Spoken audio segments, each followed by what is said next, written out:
Harry Potter সিরিজের অন্যতম জনপ্রিয় চরিত্র অভিনেতা সাইমন ফিশার বেকার মারা গেছেন। মৃত্যুকালে এই অভিনেতার বয়স হয়েছিল ৬৩ বছর।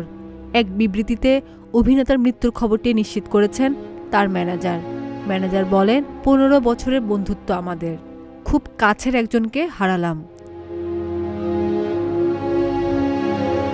সাইমন ফিশার ছিলেন একজন ব্রিটিশ অভিনেতা। হ্যারি পটারে হগওয়ার্টসের ভূমিকায় দেখা গিয়েছিল তাকে। এটি ছাড়াও সাইমন ডক্টর হু নামে একটি জনপ্রিয় সিরিজে অভিনয় করেছিলেন।